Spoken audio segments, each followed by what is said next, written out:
Good evening. We're going to ask everyone to make their way to their seats as the ceremony is about to begin.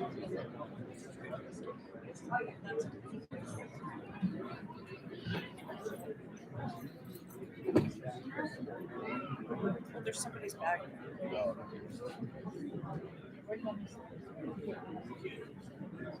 Am I taking somebody? No, somebody's got a bag.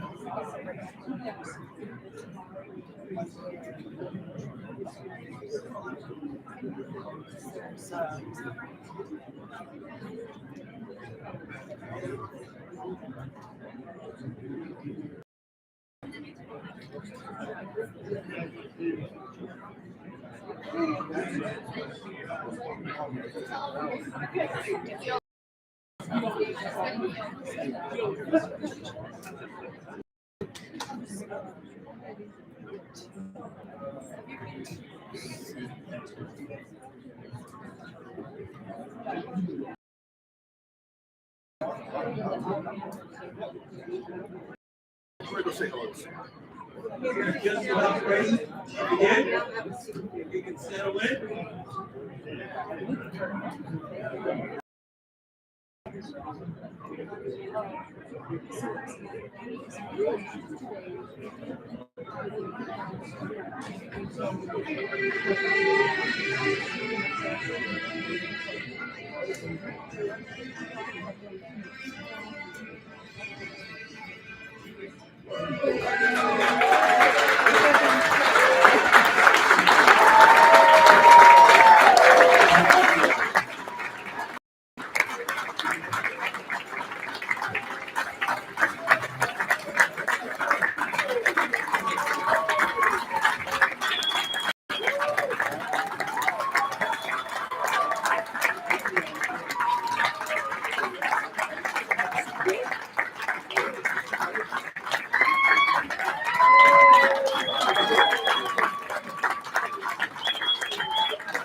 Good evening, graduating class. Good evening, sir.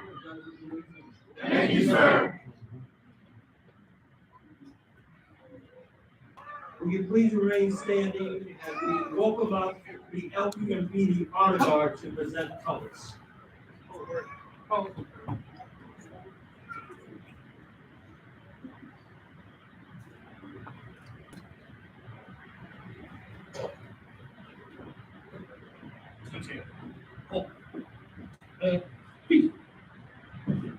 Breathe in.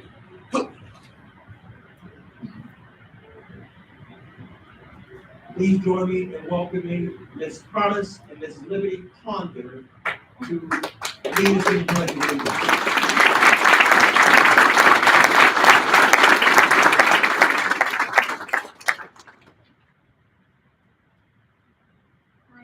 allegiance. United States of America, and to the republic for which it stands, one nation, under God, indivisible, with liberty and justice for all.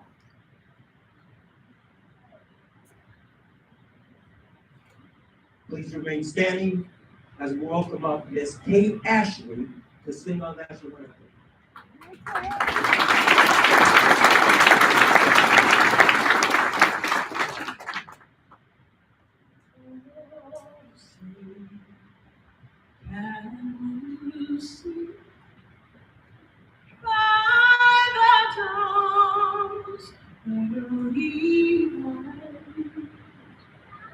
So proudly we hailed at the twilight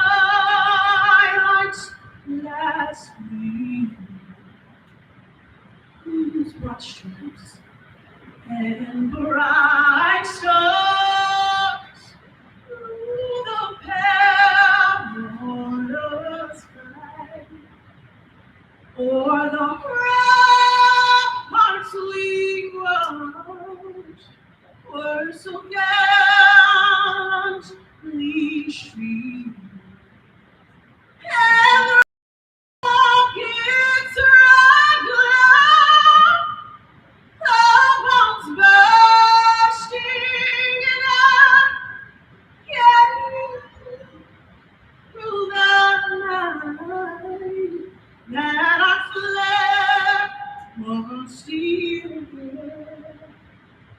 Oh, Saint, does that star-spangled banner yet waves o'er the land of the free and the home of the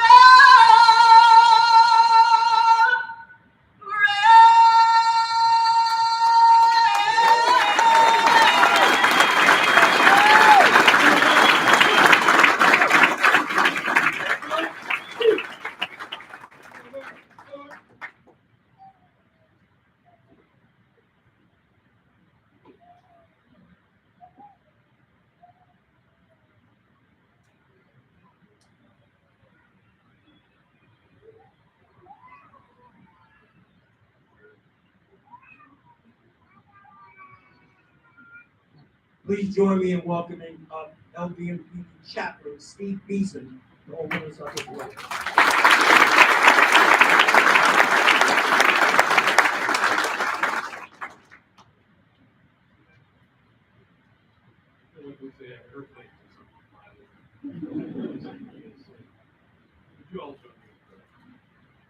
Father, we thank you so much for this day, for these women and men who stand before us.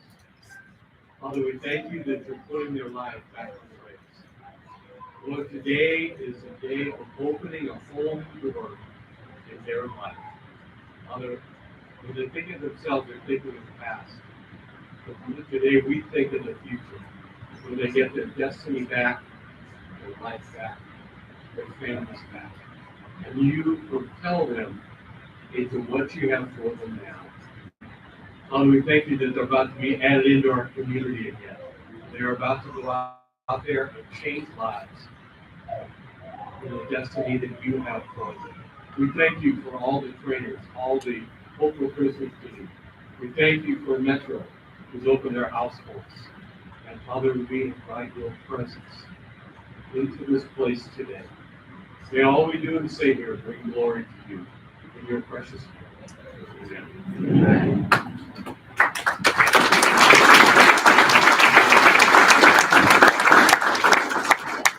You may please be seated.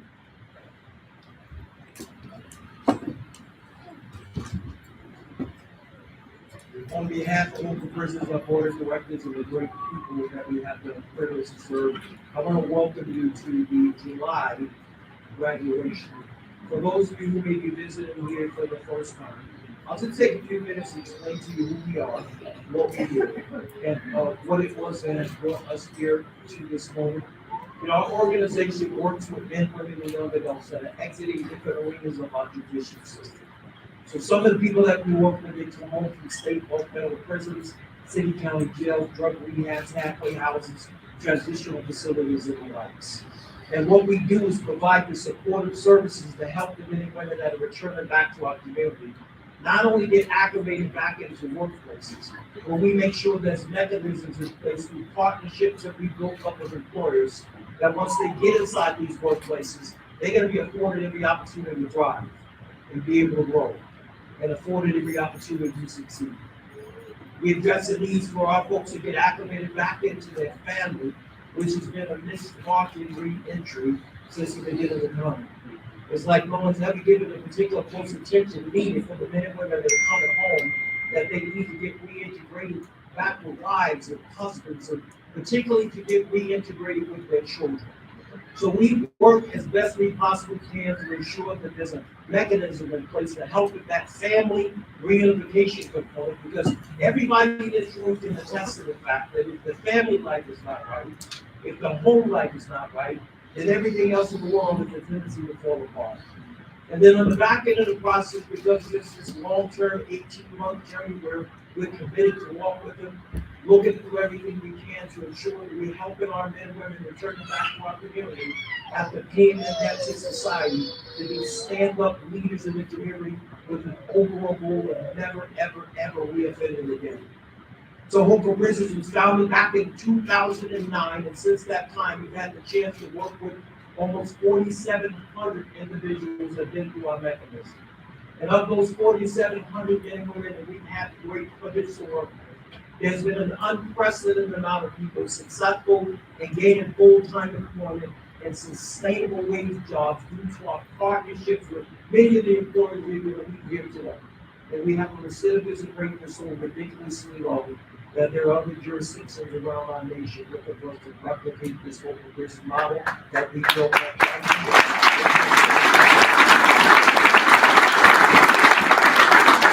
We could not do that with the unprecedented partnerships that we have built up. And I would be remiss if I did not mention them. We start off with our faith-based partners, faith-based partners like Kenneth Copeland Ministries, City Light Church, My Home Church, Liberty Baptist Church, the Crossing Church, Word of Life Christian Center, Bethany Baptist Church, East Vegas Christian Center, Central Christian Church, Life Springs Christian Church, Southwest Christian Ministries, Messengers of Faith Ministries, Southern Hills Baptist Church, the churches of South Las Vegas, and my fellow chaplains from Chaplaincy, Nevada. If you please give them a gigantic round.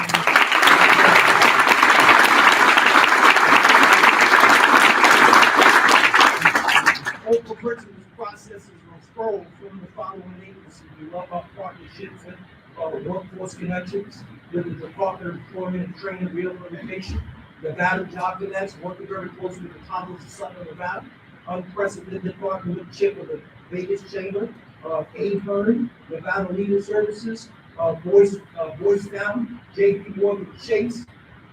We also process referrals from the following agencies, from the Nevada Department of Corrections, and I believe that we have some of our reentry folks from the Nevada Department of Corrections joining us here tonight, working very closely with the Nevada Department of Probation. Thank you guys so much for coming out. Also working very closely with Highway Patrol, the City of Las Vegas Department of Public Safety, Henderson Police Department, the Clark County District Attorney, and I see our friend, one of the greatest leaders in our community, Mr. Steve Wilson. Dave Wilson, would you please stand up and get recognized?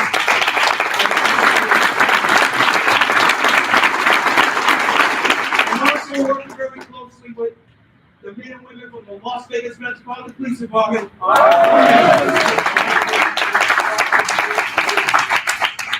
You know, we have a session of our training that we put our folks through, and we pride ourselves on this. And this session is called the Vivid Vision. And inside this Vivid Vision, we challenge our participants to take a look at their life 1 year from today. And we ask them to put that down on a piece of paper. In other words, you know, it's July 22nd, 2023. We ask them to wake up and walk us through a day in their life. And when they get to the end of that, we take a copy of it, we give them the copy, and then what I do is we give that other copy to their staff, to their key family, their mentor. And then what their job is, their job at that point is to do everything they possibly can to help them to live in that dream. Anything less than that can just be a regular old reentry program. There was a young man who stood in this room. We always like to bring the alumni speakers back, because it was a man who stood in this room just a year or so and shared his vivid vision. And to see this man now walking vision, I told people I have the best seat in the house because I have the privilege of kind of watching the evolution of life. But I'm going to give him an opportunity to tell this story, so John Farmer won't be just talking head up. If you guys would please put your hands together for Hope for Prisoners alumni, Mr. Doug Burke.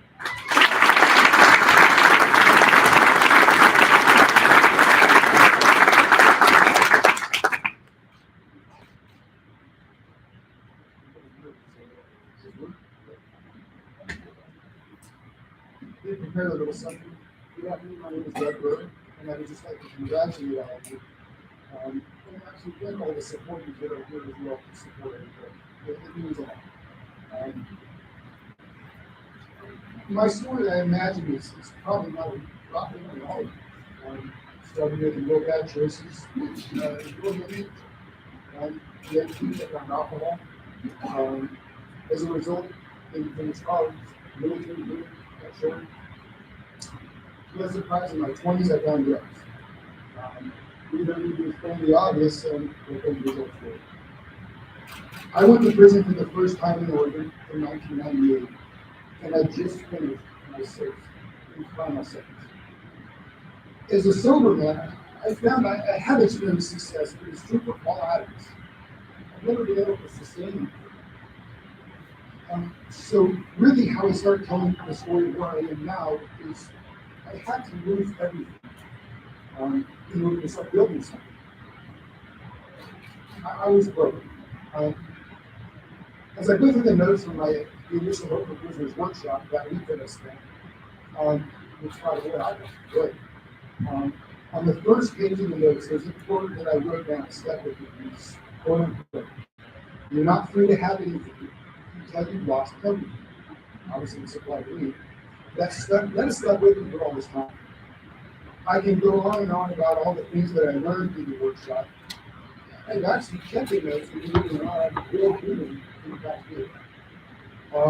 Started with Greg's class, and we went over the 7 habits of highly effective people by Stephen R. Covey. Almost everything I've done recently has reflected these 7 simple principles, and I'll share them here with you now so people go. Number 1, be proactive about work. Number 2, begin anything in mind, have a goal. 3, first things first. Do what's in front of you. 4, think win-win. You tell us before it's not really hard. Seek first thing, number 5, seek first to understand, then be understood. Amazing. Number 6, synergize, work together. 7, sharpen the saw, never stop learning. During the first few minutes of this workshop, I realized that immediately that was exactly what I wanted. Where I needed it, but that wasn't what I wanted. I saw myself with the opportunity to be a part of something bigger than myself. One people that supported me because they understood me, they were there. I'm 49 years old, I've been broken for a long time. I was willing to do anything to get better. I just didn't really know how. Hopefully, they just help to teach me.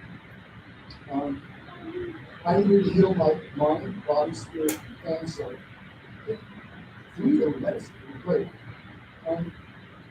Taught me how to be a human being with good morals, high standards. I made a very specific set of goals for myself.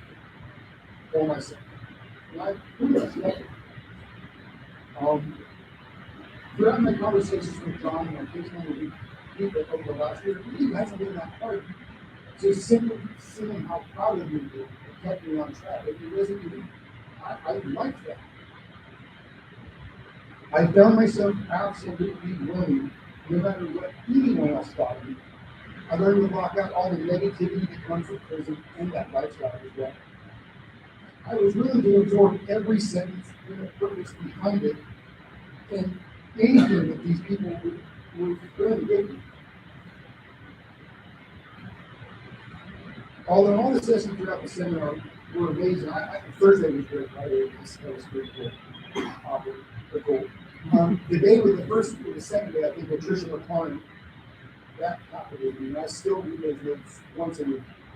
The leadership skills that she taught have allowed me to get outside myself and concentrate not only on myself, but it goes around me as well.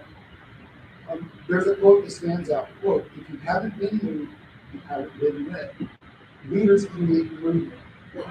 It was insanely obvious to me from the start that John was a leader, but I want to recall it because we're good. Since John started where we are, I realized if people do it, so can I. Second quote, innovation is the creation of something that doesn't exist into something that does exist. How can I not be willing to absorb from and follow the track we love? These realizations made me open my mind and humble myself, allowing me to start recreating myself. I'm also doing this. I know that the national reserves are every summer probably around 80%. But children, this is really hard. And by the way, the first week out is a lot of work. Which brings me to the final word. A goal is difficult. In the process of achieving that goal, you will be transformed. I am achieving that for myself. And I absolutely want that to be good. Currently, in my profession, I'm a store manager of a mining operation located on Sunset and Green Valley. I have a job of responsibility. I have to be honest, moral, and good root. You know, in a way, I'm responsible for helping to fix what might be the second or third or fourth most important thing on a person's life for a vehicle. So I take that pretty serious. In my job, I have to, in my job, I have to be fair, honest, hardworking, and creative. These are all tools that I learned. I have to utilize all of that, and it's really, I learned that. All of the university gave me all of these tools, but I still read all of them. As I stand here now, just one week after high school, I got out of high school. I realize this is just another beginning of the journey. When John and people asked me to do this, I was uncomfortable. I didn't feel like it was right. I mean, I got out of it. I realized that the people like us, words have little to mean. I have a friend that always says, watch their feet, not their mouth. So my goal is not only to stand here today, but in 1 year, be here again, sharing my accomplishments and what I learned. Good and bad, because life is always great. You have to get past that.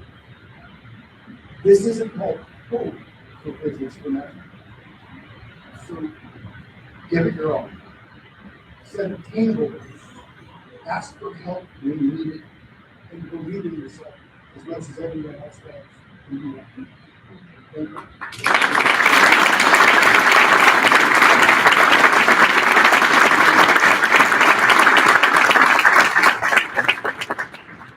Please give Deborah another round of applause.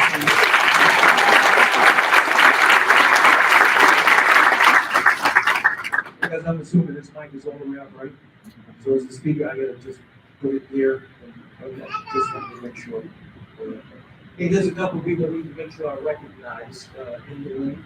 First of all, I want to say hello to our Hope for Prisons Facebook family watching us all around the world. Thank you guys so much for joining us.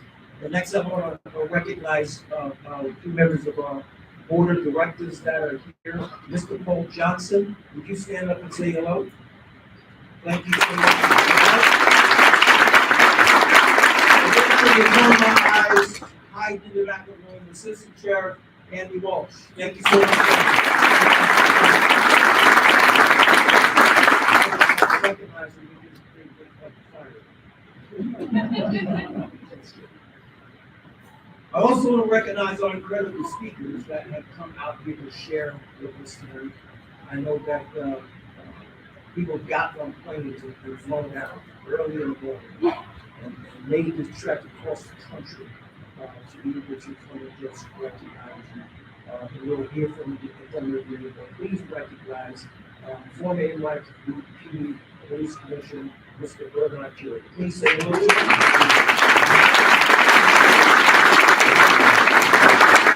Also, the General Manager of Keolis Transit, Las Vegas, Mr. Cecil Felder.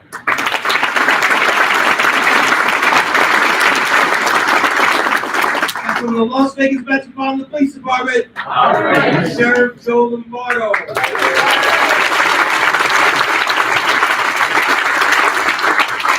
The minister tonight is the welcome the 8th Judicial District Court, the Honorable Maria Gall. Thank you so much.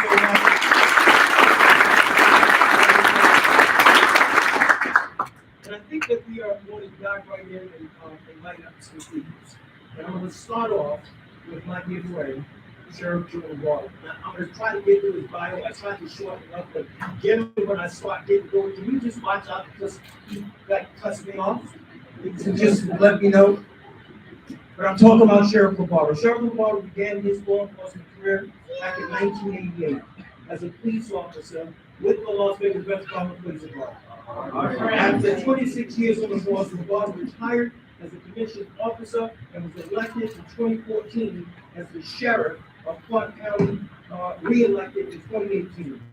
2006, he completed his Master's of Science from the University of Nevada, Las Vegas, as well as completing the 227th session at FBI Academy. Sheriff Lombardo maintains professional affiliations, including Major City Chiefs Association, Major County Sheriffs of America, National Sheriffs Association, and the Nevada Commission of Homeland Security. All right, that's enough. All right.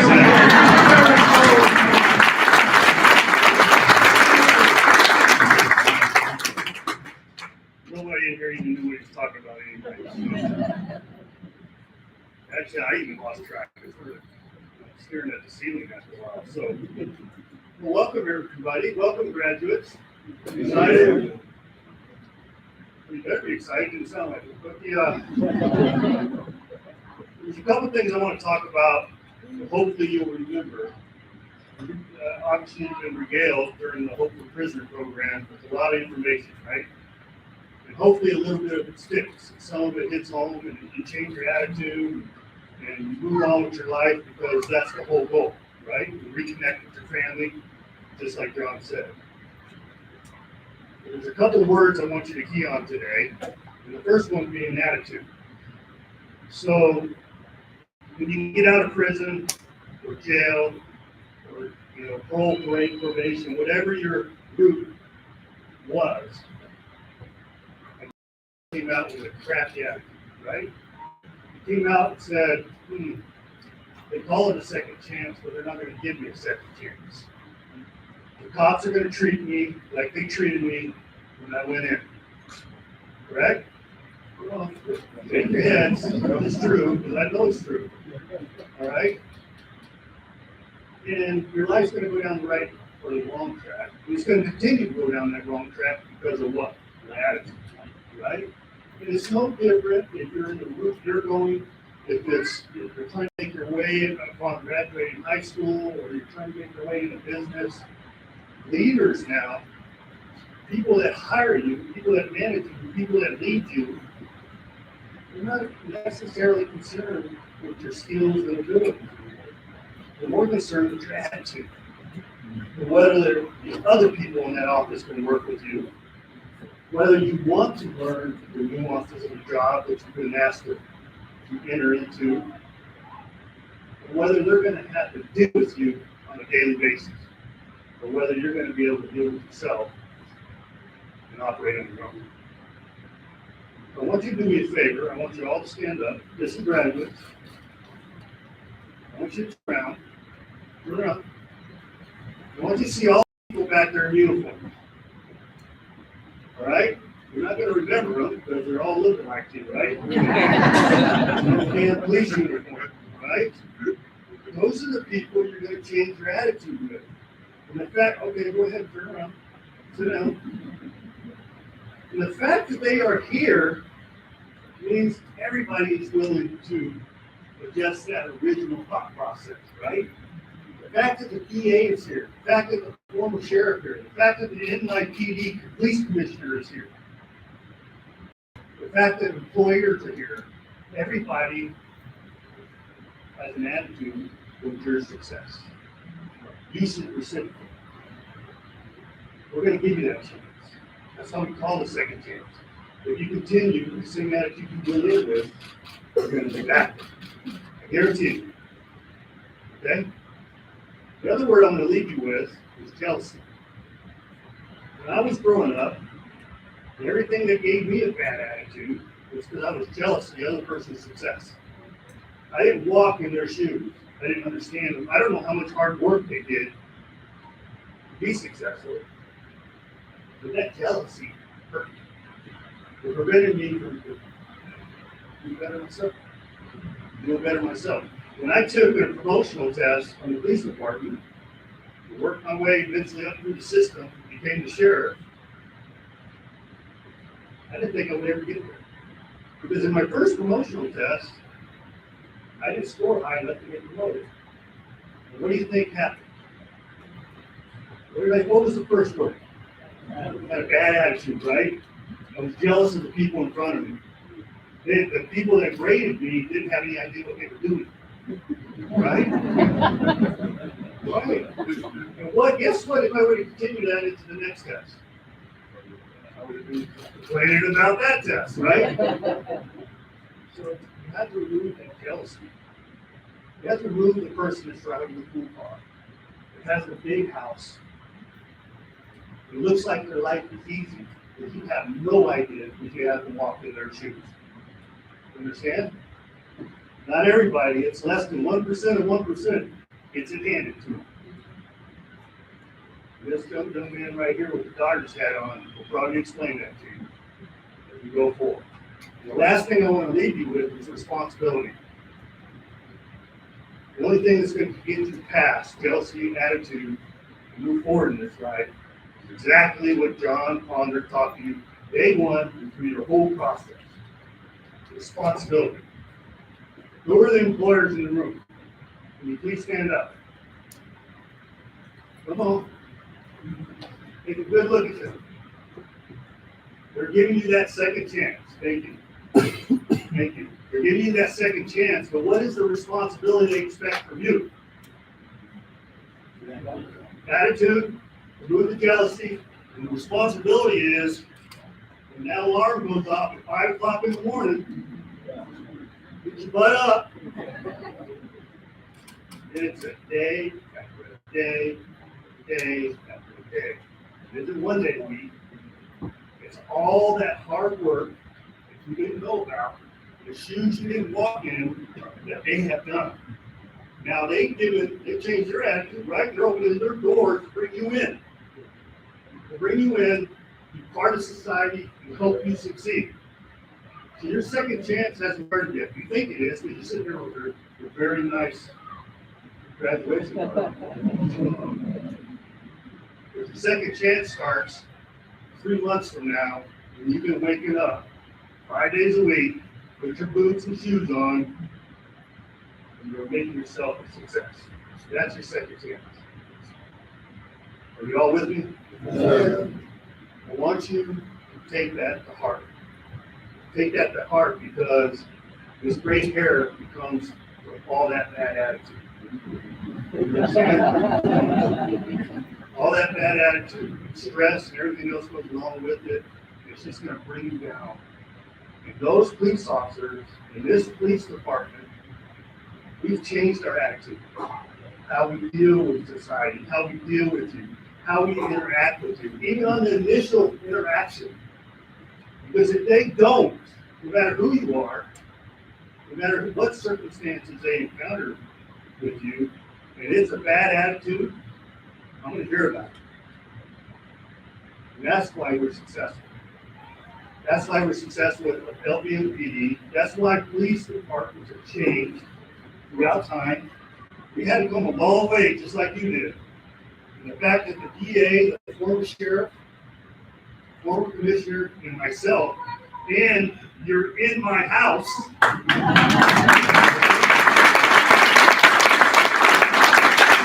fact that that has happened today, we've changed our attitude. Congratulations. Please come along with me. Right? Thank you.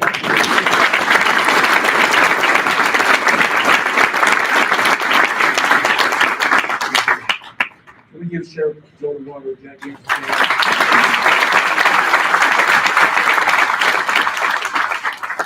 Sheriff, I'm going to ask you if you please stand up.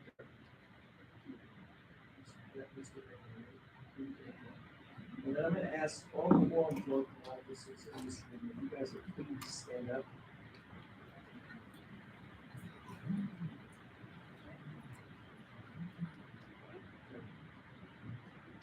Number one, I just want to say thank you. Sheriff, I want to thank you for opening the house. I want to thank you for the partnership, thank you for the leadership. Right? Thank you for the men and women that are dedicated to helping formerly incarcerated people get out in the community and never go back to jail. You know how we have our graduates work on their vision, and we ask the graduates to wake up 1 year from the day and walk us through a day in your life, right? That's your vivid vision. Well, I'm gonna take a few minutes in front of all these officers to tell you what my vivid vision is. My vivid vision is for one day for us to live in a community that looks like this. You know, when people go to the military, these are the men and women that leave their homes and they don't sign up for the military, they go to boot camp and they go to school, and then these men and women, they go off to overseas and fight wars, right? These are men and women that put their life on the line, right? So that we can have the opportunity to live in the freedom that we live in, right? You know, there's wars, there's people fighting, putting their lives on the line right now that we even know about, right? It's happening 24 hours a day. I call these military people like they're the watchmen on the wall. We don't just see it, but they're there, just so that we can have an opportunity to live in this level of freedom, so that everything doesn't get blown up. This is what the military people do, put their lives on the line. And these are the men and women when they return back from the tour duty, right? You know, Budweiser makes these commercials and stand in the airport, they got the fatigues on and their duffel bags, and people see them waving the little flags, and they say to them, thank you for your service to our country. And rightfully so. These are the people that put their life on the line. They deserve that. They've earned it. Thank you for your service to our country. Well, my vivid vision is one day we will live in a community where we can do it for them.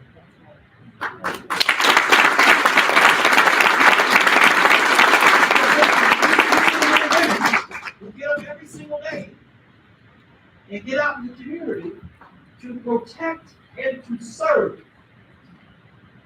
These are the men and women who get out in the community just so that we can live in a level of freedom that we live in, right? They get up every day and put their life on the line.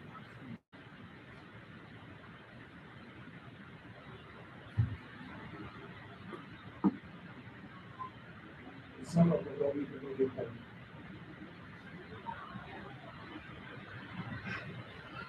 Just so that we could have protection. So, Sheriff, on behalf of the leadership, everybody in this community, thank you for your service to our community. And to each and every one of the officers there in the back of the room, we thank you for sometimes doing a thankless job. Please know and understand that there's a bunch of people in our community that are praying for you, that you're safe in the community, that you guys go home to your family, and do not get weary.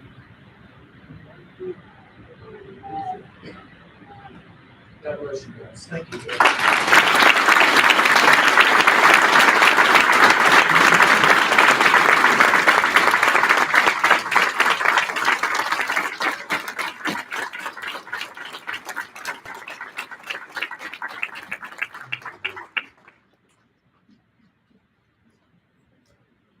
I also want to recognize this month's graduation sponsor. You guys see the Pink Box Loans over there? Our friend Mark Lenore from Pink Box Loans is here. Mark, thank you so very much.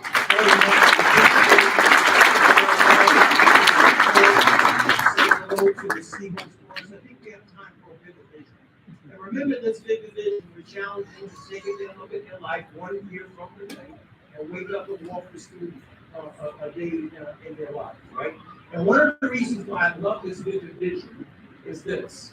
Now, if you ever seen someone who was just completely hopeless, right? We see people like that all the time, who walk around in hopelessness is oozing from every demeanor of their body. They're hopeless. The reason why they're hopeless is because they cannot see their future. They can't see the future. But when you can get individuals rise up out of that state of hopelessness and see the future, and have faith in the process that right there is obtainable, that's when they find hope in the moment. And we will work through some of these vivid visions as time permits. If you guys would please put your hands together for Hope for Principal Graduate. You guys have no idea what I'm talking about. Remember, you stay ready, never got to get ready. Put your hands together for Miss Ebony Tafoya.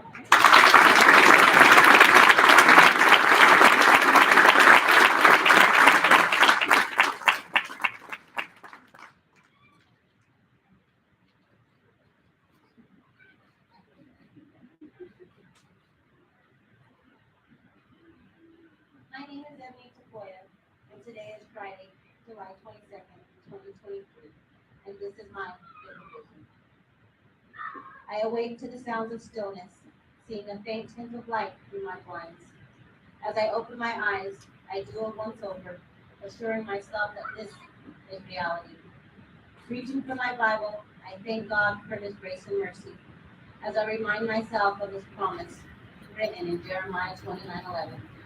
For He knows the plans He has for me, plans meant to prosper me and not to harm me, plans of hope and a future. Before I cross the threshold to exit my home, I look into the large bay mirror to the right.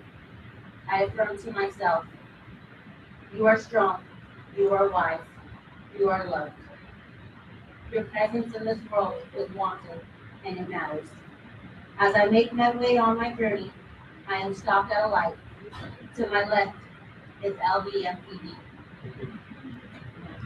I give a gesture of salutation as my fingers arise from the wheel and I smile, recalling a time just a year ago when I told John Ponder of my inner pains and flight. Now noticing a sense of weightlessness, peace, and a warmth of an inner light. I arrive at my destination before a room of women, some of my age, some older, and some the same as I once was, the broken little girl who didn't feel loved. I tell the women and girls who I am and who I was, and how God put me back together again. I tell them all the things I wish I would have been told to me. You are beautiful, you are smart, you matter. As I return home, I am surrounded with love, my face smiling with ease, my chin lifted up high, and my heart feeling full. I know that I am in the midst of my purpose.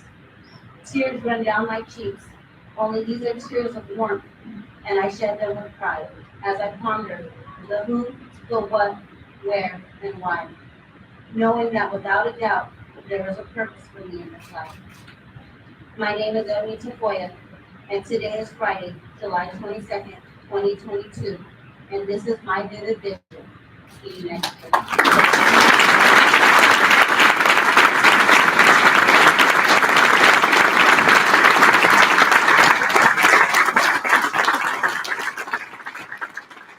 Give them another round of applause.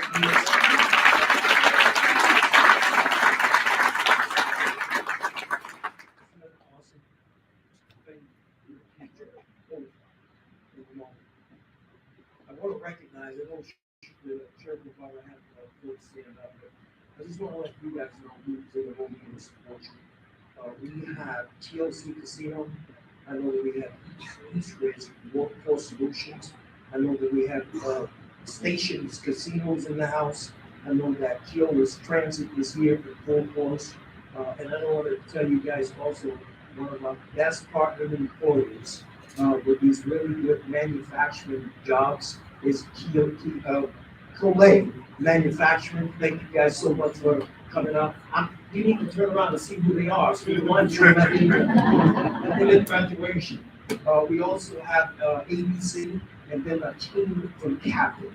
Thank you guys so very, very much. We love that our partnership with you. And the thing that they understand that we don't believe in job placement. We're not a job placement agency. We're a job partnership.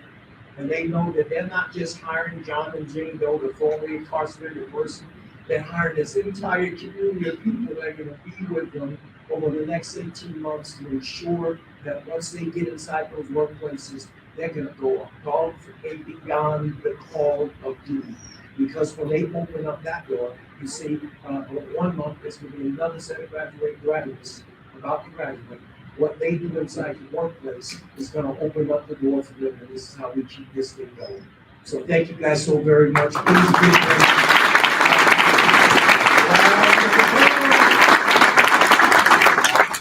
Speaking of which, of employers, which makes way for our next speaker, my dear friend, Mr. Cecil Phillips.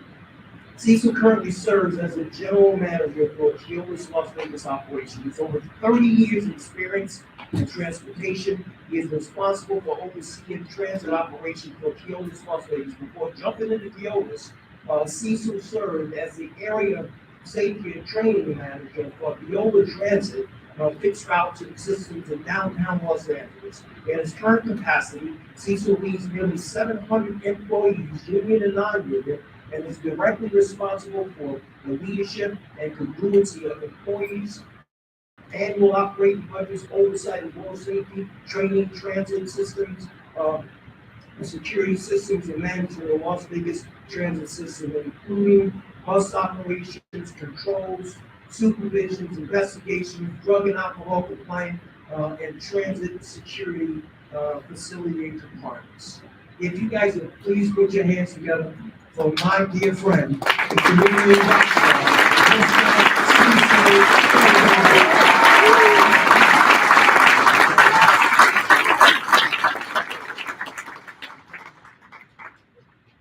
How you guys doing? Yeah. I was good. Thank you. I'll be short and sharp. I've learned that he that is free will be invited back. If I take too long, you won't invite me back.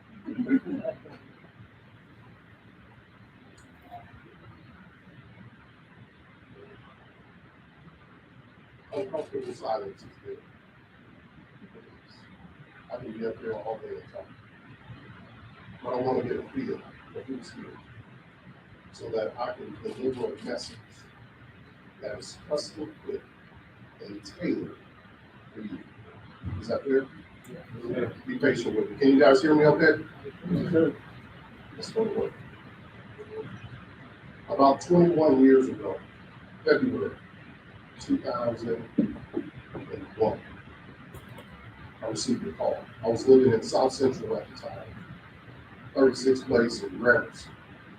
South Central is about 2 miles from where they filmed the movie Friday.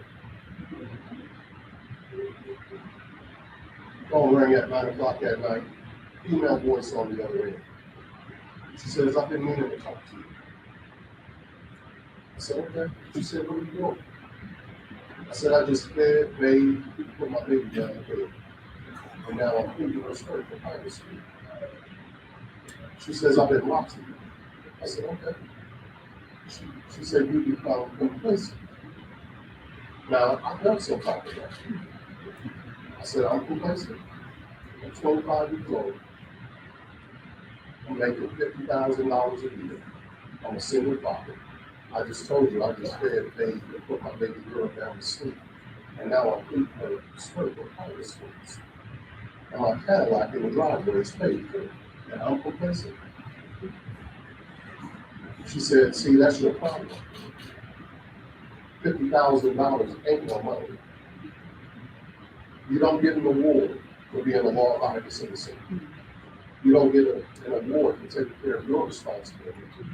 You have it, you take care of it. And by the way, that Cadillac needs loyalty." I felt some type of way. I was in my feelings. It was a contentious conversation. I wouldn't dare say it was an argument. For the female voice was my mother. She was 6 feet, drop dead gorgeous, could throw a spiral football 40 yards. I remember being in elementary school, junior high, playing street football, and my mother quarterbacked both sides of the field.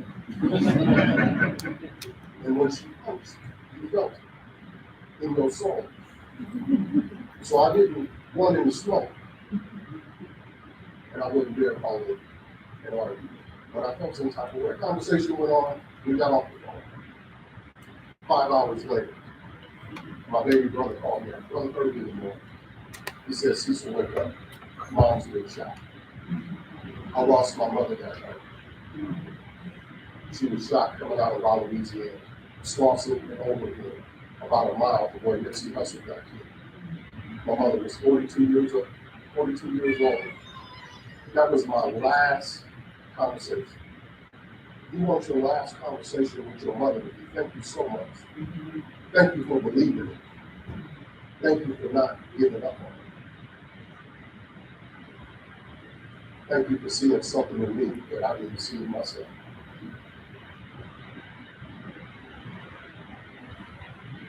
She had a saying. She would say, give me my flowers while I'm still here. So when I served the community, and I serve on boards, and I get to come here and speak to you beautiful people, it's like leaving her flowers at her feet. And I can only imagine the angels saying, do you smell that sweet honeysuckle? It must be Cecil down there serving. In an unrelated crime, 6 months prior to losing my mother, my father committed a similar crime, shot both of his neighbors, and was sentenced to 2 25-year sentences, 50 years.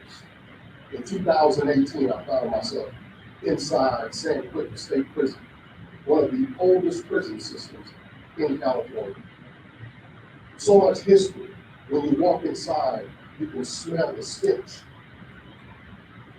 It sits right on the island of San Rafael. The salt water has begun to corrode the building. I got inside the walls of San Quentin. The guard racked the gate behind me, and there was a man, about 6'2", 315 pounds, as dark as my pants, looked like a lineman for the Dallas Cowboys. Walked right up to my face. He said, 20 years ago, we all thought it would be beautiful, and here you are visiting your pops. And the tears began to fall from his face. He said, I'm so proud. I just wanted to sprinkle a little bit of my testimony in my story, because we all have trauma. We've all been through something. We all have past experiences that we can draw from. But what do you do with it? How do you reinvent yourself? You're doing the work. I'm so proud of you. Your resilience, your courage, being here today. Your vivid vision is giving you a micro glimpse of your future. Now I need you to look over your left shoulder and begin to reverse engineer your destiny to become. Your future isn't in the distance. It's inside of you. You have to give birth to it. Success is not running into a burning building to save a cat. Success is the little things that you do every day exceptionally well when nobody is watching. Compounded over time is what creates success. Real quick, and I'm closing. I got a phone call the day before yesterday from a dear friend of mine who's a real estate lender. He said, Cecil, I'm trying to scale our business. I said, okay. He said, I need your help. I said, okay. I said, have you identified some of your peer groups and what they're selling rate is? He said, yeah, I've done that. I said, what is it? He said, well, I found one guy, he's doing 5,000. I said, well, he's got a firm and probably hundreds of employees. What's the next bracket? He said, about 2,500. I said, what's the bracket under that? He said, 1,700. I said, okay, stop right there. Have you cold called any of these lenders? He said, no. I said, I need you to write a list, about 20 of them, and call them. He said, what do I say? You're going to sit down and customize some questions from a place of curiosity. He said, okay, I'm ready. I got it. I said, the first question you're going to ask is, what does your morning routine look like? Do you meditate? Do you pray? Do you express gratitude? Get an understanding of their psychology on how they do in the morning. Then you're going to move on and ask them, what did they accomplish last year that they're most proud of but wasn't recognized? Then you're going to move on and you're going to ask them about their failure from last year. What was life's lessons last year in 2021? He said, I don't understand. I said, they're expecting you to go right for the jungle and figure out what their secret sauce is. Be in love with the process by the questions that you ask, not the end result. He said, do you have 5 minutes? I said, yeah. He said, I don't put a millionaire on the phone. That's my give back. 5 minutes later, my phone rings. It's a millionaire. On the other end. Mr. Fielder, I've heard a lot about you. I want to talk to you. I said, fantastic. He said, where do you see yourself 5 to 10 years from now? I said, making about $888,000. He said, why that though? I said, I don't need to be the wealthiest in the world. But I want to make $100 every hour, 24 hours a day, 366 days out of the year. That includes the weekend.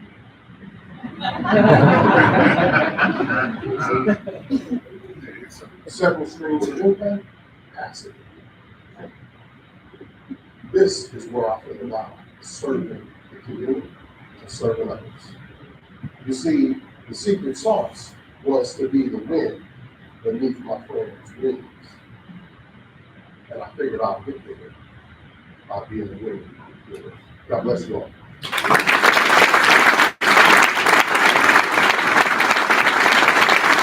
Let's proceed to the candidate. Please give them a gigantic round of applause. I think we have time for another invitation. If you guys would please join me in welcoming up Mr. Eric Nelson.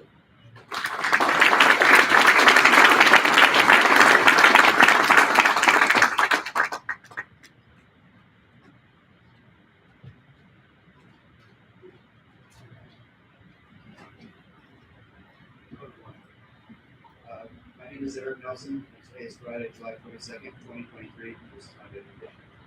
It's dark 30 and my alarm is going off. My dog TV is helping me wake up. The sun went up and my dad did me wet for kisses. I can already smell the coffee aroma billowing through the house since my wife always awakes before me. Even though we've been together 18 years, Jen is now officially my wife. I'll let the man have her. I make my way to the kitchen for the morning joe that I now drink black with stevia and get ready for my morning workout. I'm physically in the best shape I've been in 20 years. I'm down 40 pounds and only have 20 more to hit my goal. Things couldn't be going better in my life. I'm now 3 years sober, 3 years and 4 months sober. I'm proud and thankful for taking the brave steps of joining the Hope for Prisoners family and Basic Family. I've recently been able to forgive myself. I think it was the last holdout. My immediate family relationships have always been strong, but I feel that my father and sister have never been more proud of me. My wife Jen is as always, is my strongest cheerleader and biggest fan. All of them are so proud of my growth and can't believe how far I've come in one short year. It's now time to work as an HVAC technician. I get in my new-to-me Toyota Tacoma with renewed excitement being at the end of the workday, getting customers' AC going cold again on this hot July day. I will be cleaning my first client's pool, finally fulfilling my dream of owning my own business. I know it's only one client, but a dream could start at one. My hard work, dedication, training, and certification on my off time and weekends is paying off. My HVAC day is over, and my excitement is through the roof. I'm off to clean the first client's pool. When I arrive, I can feel the heat of the sun beating down on me. It has never felt better. I check the chemicals, add a little chlorine, empty the skimmer basket, and clean the pool with the passion I bring to all my work. I must have made an impression. The client had a friend over, and I got my second client. I'll be cleaning her pool tomorrow. What a wonderful day. My life couldn't be happier. I have a great job. I have my first 2 clients in my pool business. I have my restitution paid off. My probation is nearing its end. I have my loving wife on my side, and without her motivation and support, I could not be living this dream. My father and sister have never been more proud and happy for the direction my life has gone. Last but not least, I'm just getting started in this new journey in life, and I want to thank all those at Hope for Prisoners family that have helped me make this day possible. My name is Eric Nelson, and today is Friday, July 22nd, 2022, and this is my vision. See you next week.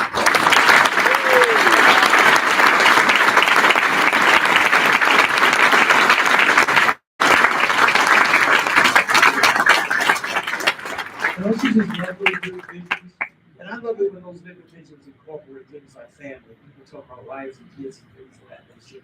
You know, focusing on that being the number one priority. It excites me because if that truly is the number one priority, then you'll never ever do anything else again to jeopardize your freedom being taken away from you ever again and taken away from your family. So thank you very, very much. I'm looking forward to meeting your wife. I don't know where your wife is at right now, but he's been talking so much about you. I'm looking forward to shaking your hand. And I'd like to take a moment to I'd like to take a moment to introduce everybody to my beautiful wife. Jamie, would you please stand up? Thank you so much.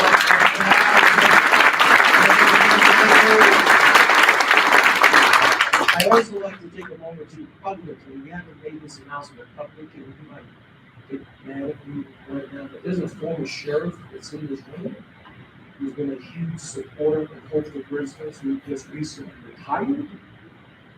When he retired, I snatched him up out of retirement and brought him on board and on my staff as my Director of Community Engagement. Sheriff Bill Young, would you please stand up and say hello?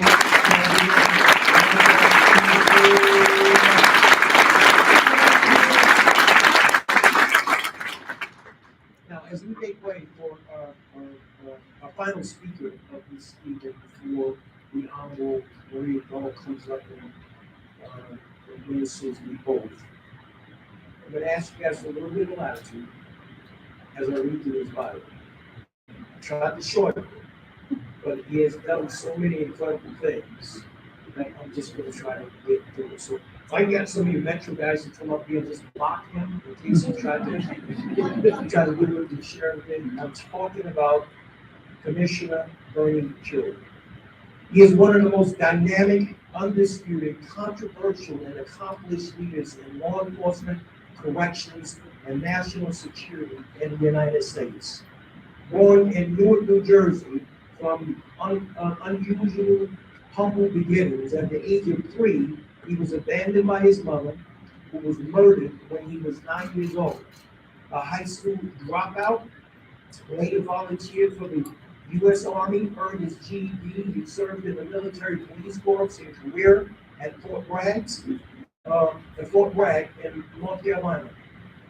In 1986, he joined the New York City Police Department, where his rise to the top was legendary.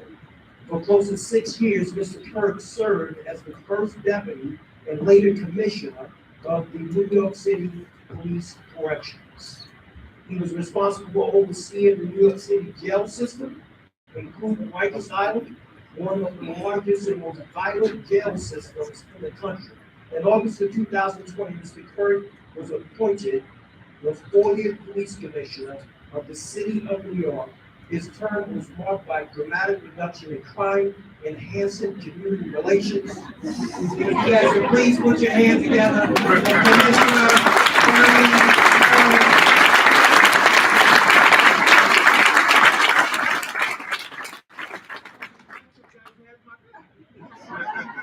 Thank you.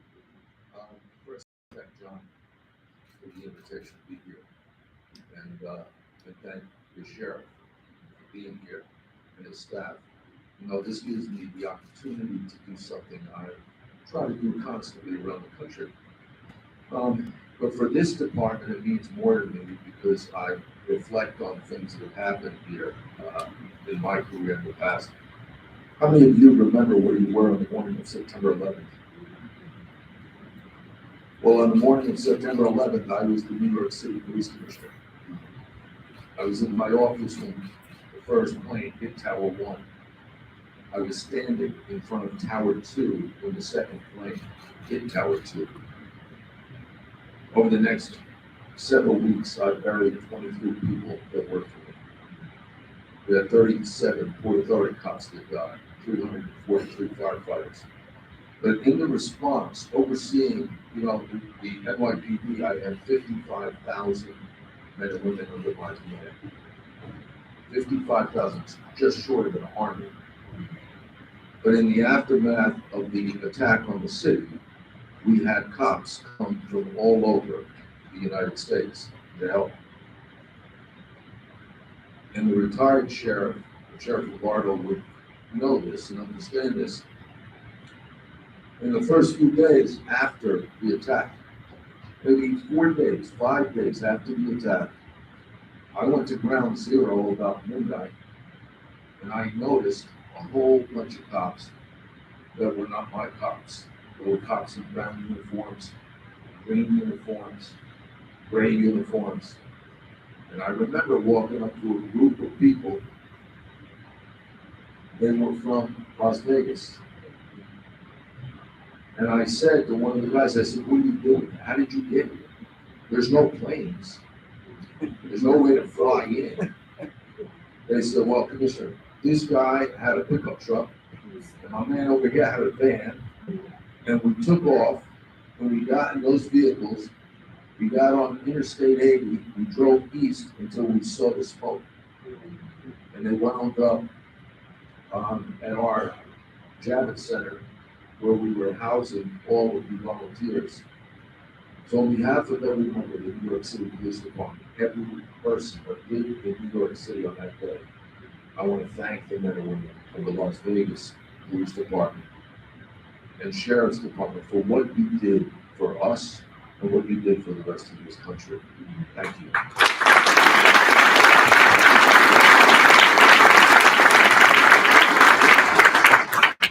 So John was going through my bio, and I'll sort of finish off a couple of things he didn't say. Yes, I was pretty much a juvenile delinquent. I don't know how many of you in this room have ever seen the movie Lean on Me. Remember the movie Lean on Me? It's about Eastside High School in Paterson, New Jersey. Joe Clark was the principal. I went to Eastside before Joe Clark. I was one of those 21, 22 little white kids running around that school getting in trouble. I got in a lot of trouble. I quit school. I later got my GED in the military. And my career took off after the military, police, and the Army. I ran Rikers Island for 6 years. I ran the NYPD. I was there doing 9/11. In the aftermath of the NYPD, President Bush sent me to Iraq. I took over the national security for all of Iraq after the fall of Saddam Hussein. About a year later, I got a call from the President of the United States. He was nominating me for Secretary of the U.S. Department of Homeland Security, the biggest law enforcement job in the nation. 180, 190,000 people in the command. I accepted the President's offer. A week from the day I accepted, I called the President and told him I had to withdraw. Now it's kind of comical today, especially today, given the fact that we allow a bunch of people to come into this country undocumented. I withdrew my nomination for that position because I had a nanny that I paid cash to over a 2-year period. Now today, look at me, people say, yeah, and what? What's that mean? So what? Well, the federal government at the time didn't say so what. It started a state and federal investigation. And here's what the people in this group should know. It started a state and federal investigation that lasted 5 years. In 2009, I was sentenced to 48 months in federal prison. I served 3 years and 11 days. For the families in here, and for the cops who really wouldn't understand this unless you've been there, and these people in uniform have not.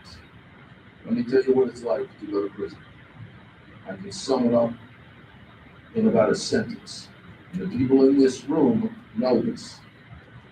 Going to prison is like dying with your eyes open. That's what it's like. Your entire life goes on without you in it. Your children grow, family members die, there's christenings, there's birthdays, there's all kinds of family events that you miss. No matter what happens, you can't be there. My son is a police officer in Newark, New Jersey. In 2012, I was sitting in a federal prison camp. I went to my email in the morning and I opened it. There was a note from my son. He said, it's important, call me. When I called him and he answered the phone, I could hear people screaming, crying. His partner had just been shot and killed. I had buried more cops than any commissioner or chief in this department, yet I could not be there for my son. That's what it's like. It's horrific. And when you're in there, there's nothing but hopelessness and despair. And I want to remind you guys in here that for this reason.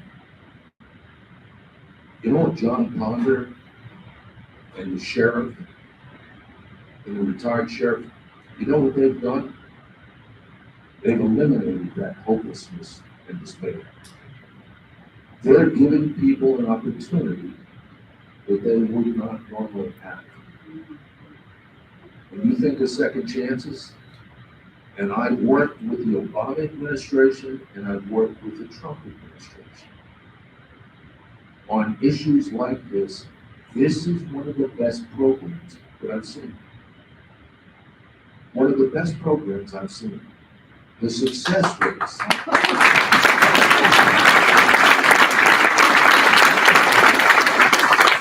The success rates are unbelievable. You get a second chance that many people in your positions don't have. Take advantage of it.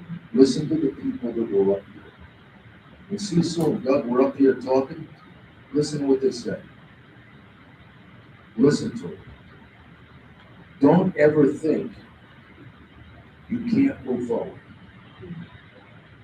You can move forward. There are people in the back of that room, they're going to be there for you.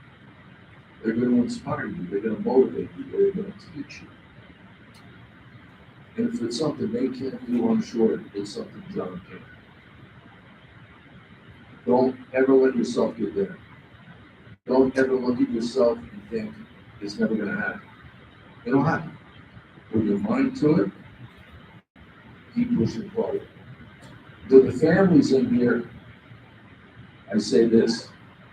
There's no one more important to these people than you. No one. They need the support. They need you to be there for them. They need you to have just a little understanding. And I know it's difficult. Nobody on the outside that's never been on the inside, it's extremely difficult to understand what it's like, what they go through, what they have to live through. A little understanding and a lot of support is going to go a long way. To the graduates, congratulations. Keep your head up. Stay strong.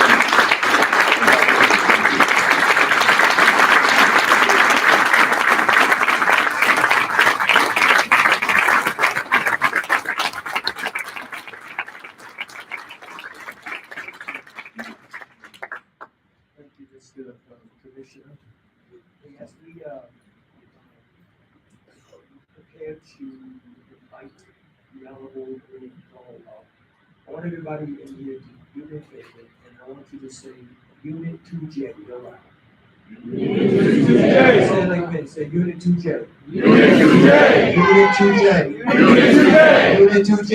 Unit 2J. Just giving a shout out to the men and women, the men that we're working with inside Unit 2J, inside the North Valley Complex. This is a family that's waiting for you on the outside. And we are hoping that by you seeing this, you will understand that there's a future outside the parameters of those four walls that can look so much different than your past. We cannot wait for you to be able to make it.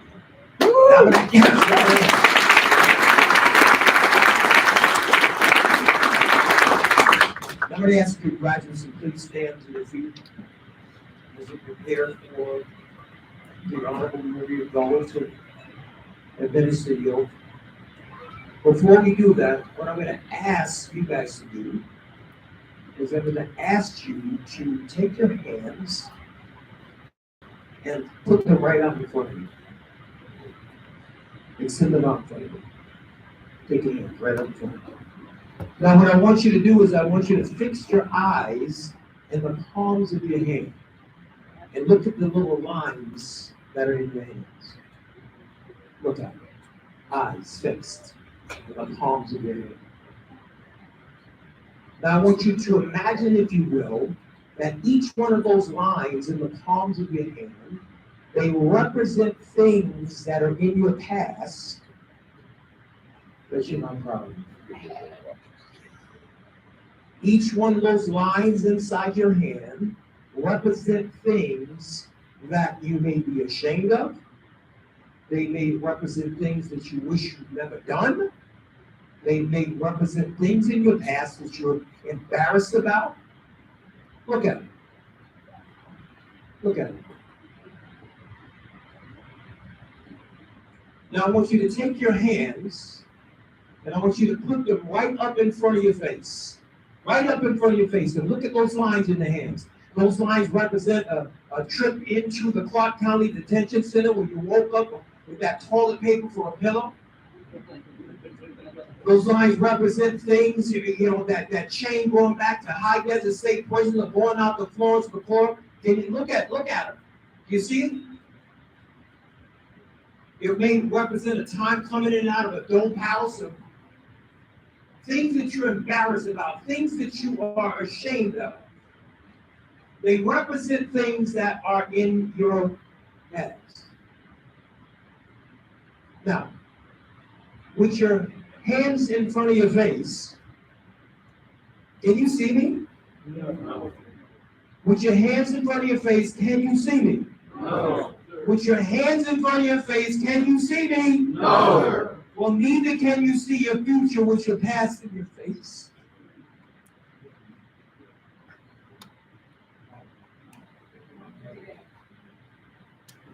Hands down.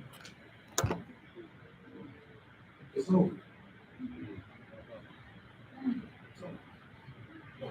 Now keep your eyes fixed on that incredible plan that God has for your life.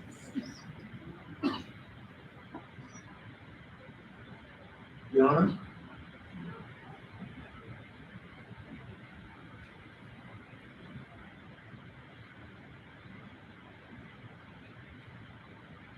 Honorable graduates, will you please raise your right hand and repeat after me.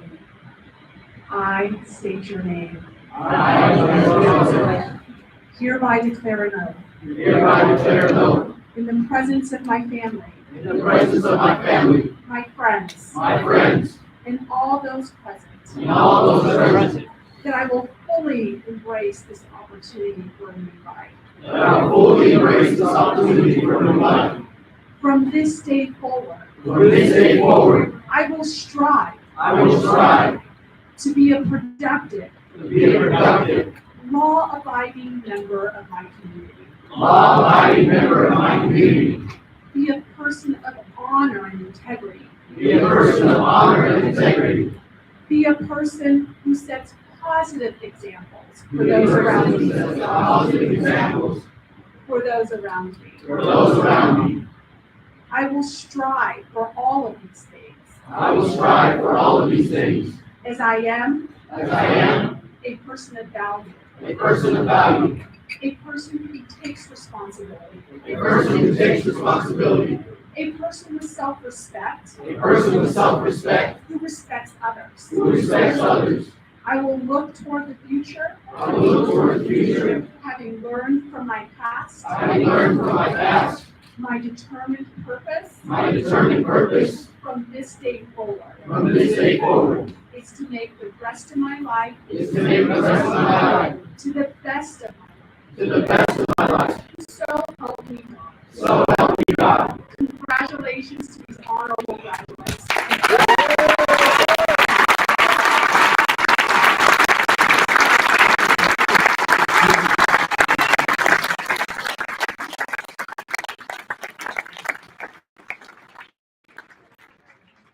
We're going to move into the issuing of the certificates. We want to thank our elected officials for the certificate that they've given us to this day. So I'm going to ask the speakers to come and join us here as we call up the name. Give your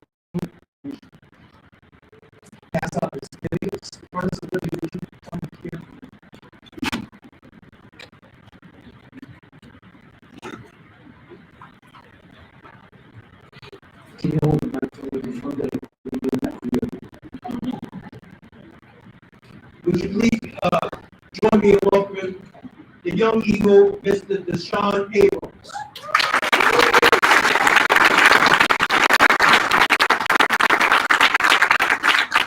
Let's please keep it going for Mr. Alexander Agueros.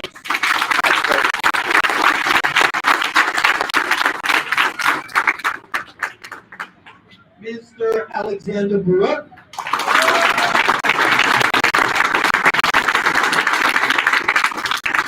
Let's keep it going for the Miss Alicia Burns.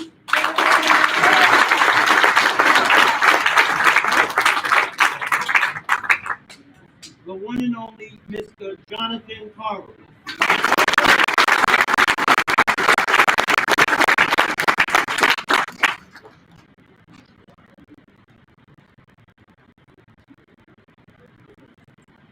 If we can please keep it going for Mr. Jerry Flores.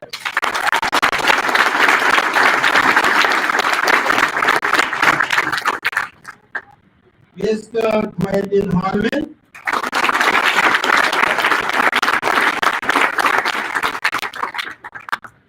Mr. Alvin Harrison.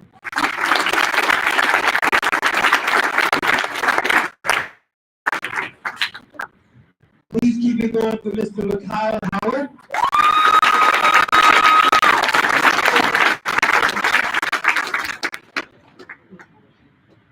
Mr. Jeffrey Kamara.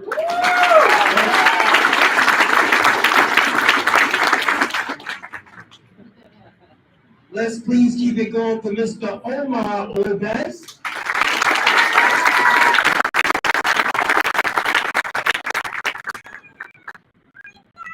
Let's please keep it going for Miss Lacey Mello.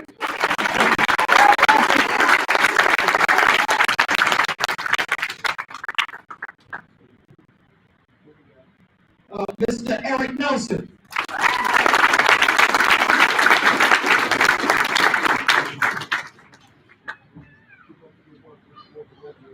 Mr. Joshua Rivas.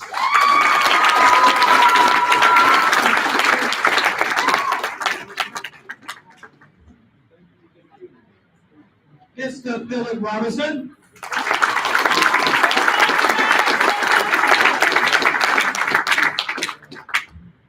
Please keep it going for Miss Abigail Rojas.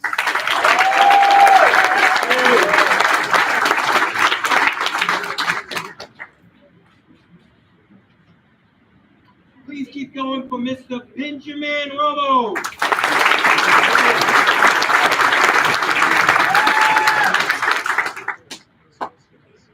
Please keep it going for Mr. Daniel Sanchez.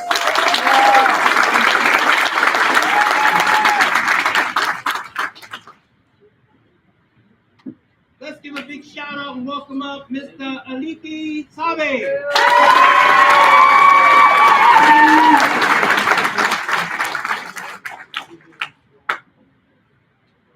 The one and only Miss Christina Snyder.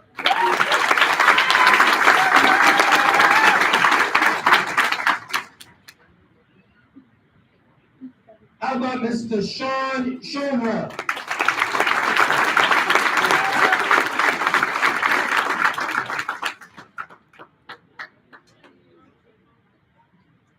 Mr. Joshua Silk.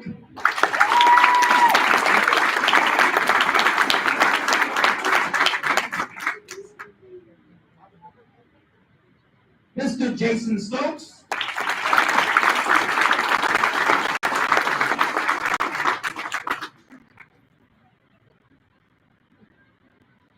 Mr. Patrick Summary.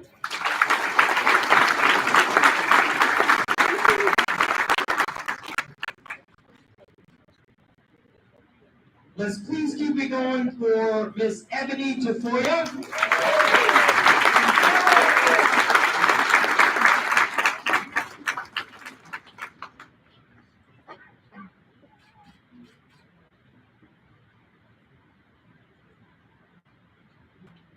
The one and only Miss Holly Wasson.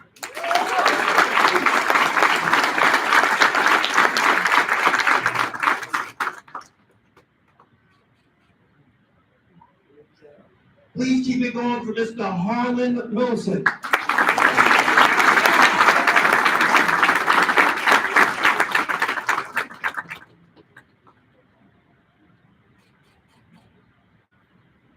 And then last but not least, the one and only Mr. Davis Dixon.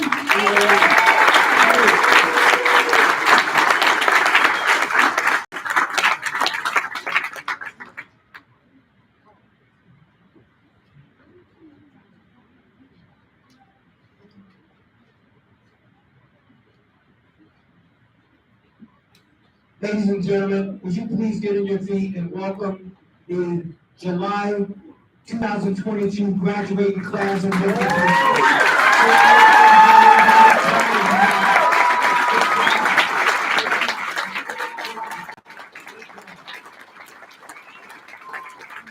to appreciate everyone for coming out and joining us tonight as we celebrate them taking this next step on this incredible journey for the rest of the next step of levels of life.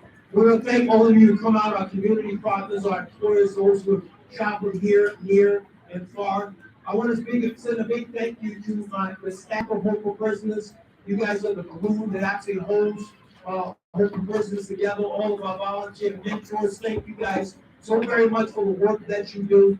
I want to thank our speakers who have come out. Police Commissioner Bernie Currie, can we give him a big gigantic round of applause?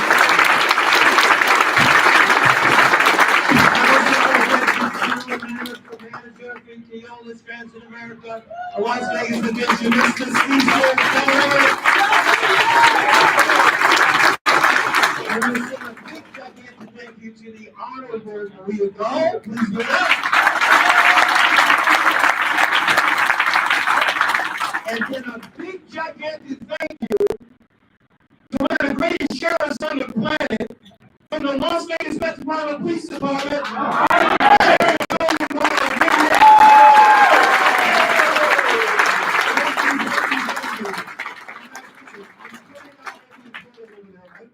There's some really, really good food. There's in the back there. There's some beatbox owners back there. There's some mentors there. Get out there. You guys remember that 20-second smile and that web handshake? Go network right now and have some fun. We'll see you guys next week.